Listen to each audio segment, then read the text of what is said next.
पहले पड़ने वाला एक स्टेशन है जहाँ पे कि उस ट्रेन को आया 8 डाउन ट्रेन को जिसमें से सरकारी खजाना लूटा गया था।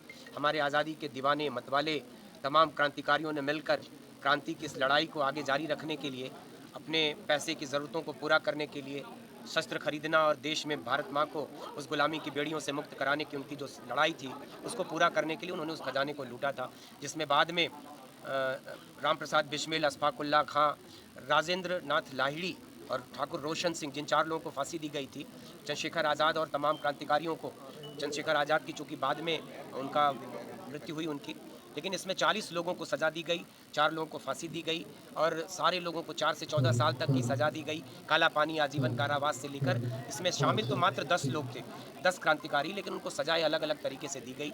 आज उसी की गोंडा से जो रिश्ता है वो राजेंद्र नाथ लाहिड़ी, जिनको कि गोंडा में फांसी दी गई थी, फांसी की तिथि तो नियत थी 19 दिसंबर 1927, लेकिन उनको 2 दिन पूर्व ही 17 दिसंबर को ही गोंडा में फांसी दे दी गई थी। और उसके आज इस धरती पर उन्हीं को नमन करने आया हूँ, उन शहीदों को याद करने आया हूँ जिनके त्याग, जिनके बलिदान और जिन्होंने अपने हंसते हंसते अपने प्राण इस भारत माँ की गुलामी की बेड़ियों से मुक्त कराने के लिए न्यौछावर किए। इस शहीदी धरती को नमन करने आज गोंडा आया हूँ। तो मंत्री जी, जिस तरीके से शहीदों का सपना था, फिर उस आज इतना पावन दिन है, आपने याद किया। संविधान में वक्फ नाम की कोई चीज ही नहीं है, उसके बावजूद यहाँ पे वक्फ एक्ट बना है। आपका क्या नजरिया है? ये उनसे पूछिए जिन्होंने बनाया है, हम तो उसको ख़त्म करने जा रहे हैं। हम तो इस देश में तमाम ऐसे काले कानून हैं जिनको कि जिससे कि देश की जनता और देश पीड़ित है जिन बातों से।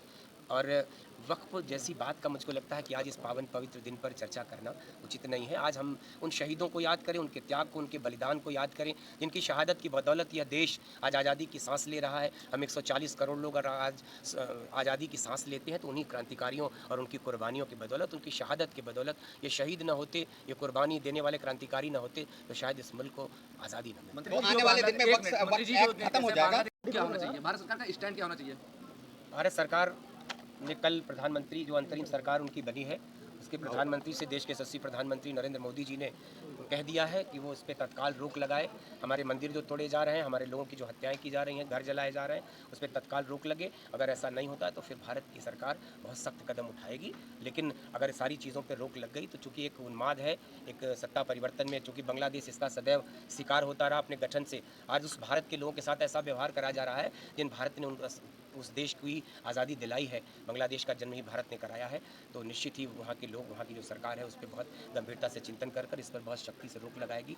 क्यों आज भी उनका एक बयान भी है कि अल्पसंख्यकों के साथ किसी तरह का अत्याचार नहीं होने दिया जाएगा, तो निश्चित ही सरकार उसको रोकेगी। अगर उसमें वो असफल होते हैं, नाकामयाब होते हैं, तो भारत की सरकार कुछ बड़े तो जिस तरीके से देते हैं कि भारत में भी ऐसी स्थिति हो सकती है पूरा देश विनेश फोगाट के साथ खड़ा है और निश्चित ही देश उनसे प्रार्थना करेगा, उनको समझाने का प्रयास करेगा वो अपना निर्णय वापस लें, इसलिए कि आने वाले दिनों में देश को ऐसे हमारे बहादुर सिपाहियों के साथ अगर वो इस तरह की सत्ता परिवर्तन करके भारत में सत्ता हासिल करने का ख्वाब देख रहे हैं तो ये मुंगेरी लाल के हसीन सपने भारत में कभी पूरे नहीं होंगे।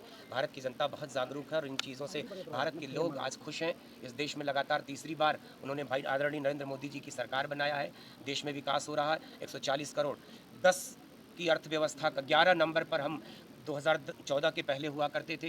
वर्तमान में हम दुनिया की 5वीं सबसे बड़ी अर्थव्यवस्था बने हैं। हम उस ग्रेट ब्रिटेन को पीछे हमने छोड़ा जिसके हम 200 वर्षों गुलाम हुआ करते थे। तो भारत आज दुनिया की एक बड़ी ताकत बन गया है। भारत की बात, भारत की आवाज़, सारा संसार, भारत का सम्मान बढ़ा है। तो भारत की इस प्रगति में ये सब चीज़ें बाधक नहीं बनेंगी। और ये जो लोग इस देश को तोड़ने की बात करते हैं, देश को जलाने की बात करते हैं, उसका इस देश की जनता मुंहतोड़ जवाब। लेकिन मंत्री जी आरक्षण देख रहे हैं, देखिए उनके मन में जो नफरत है हम हिंदुओं के प्रति, उस नफरत को निकालने का ये बहाना ढूंढते हैं। बहाना कुछ भी हो, सदैव वो हिंदू मंदिर बांग्लादेश जब बना था तो उस समय 20% आबादी हमारे हिंदुओं की हुआ करती थी। वर्तमान में मात्र बांग्लादेश की आबादी में 7% हिंदू बचे हैं। ये उन्हीं के अत्याचारों के, उन्हीं के जुल्मों के और उनके द्वारा ढाए गए मंदिरों से, जलाए गए घरों से कितने न जाने कितने हिंदू देश छोड़ने पर विवश हैं।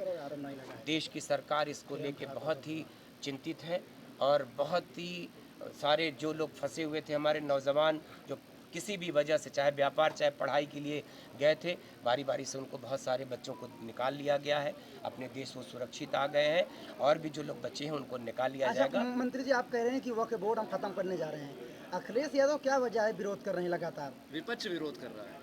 अखिलेश यादव की जो तुष्टीकरण की, कांग्रेस की, राहुल गांधी की जो तुष्टीकरण की नीति है, ये नीतियां देश हित में नहीं है और सिर्फ वो वायस्ड होकर, वो किसी न किसी के प्रति वायस्ड होकर ऐसी बातें करते हैं, वरना देश हित में अगर वो सोचते तो उनको लगता कि जो तमाम ऐसे कानून हैं जिनको कि कहीं न कहीं से देश के ऊपर विपरीत असर पड़ रहा, जो गलत हुआ है उसी को सुधारने का संकल्प भारत की सरकार ने लिया है और ये जो जितने निर्णय ऐसे होंगे वो देश हित में करे गए बड़े फैसले। अच्छा, अखिलेश यादव ने ये भी कहा है कि जिस तरीके से आम आदमी पार्टी के मुझको तो नेताओं को लगता है कि परेशान हमारी किया मीडिया गया। के भाइयों को अखिलेश यादव और उन लोगों का नाम नहीं लेना चाहिए, कैसे कि उनकी बातें सुनकर आपके भी मन को पीड़ा पहुंचती होगी।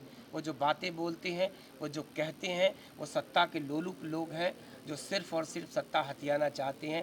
कांग्रेस सत्ता से जब से अलग हुई है तब से वो तड़प रही है देश की सत्ता पाने के लिए और ये उनके चोचले हैं। अच्छा, सत्य की जीत हुई, क्या सत्य की जीत हुई देश देख रहा है।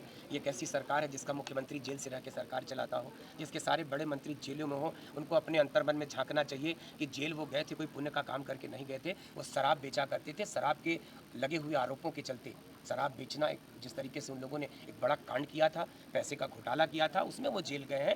देश देख रहा है, वो जश्न मना लें, मिठाइयाँ बांट लें। जिस सरकार के कैबिनेट के तमाम मंत्री जेल में, जिसका मुख्यमंत्री जेल से सरकार चला रहा, उसको सफाई देने की जरूरत नहीं। विनेश फोगाट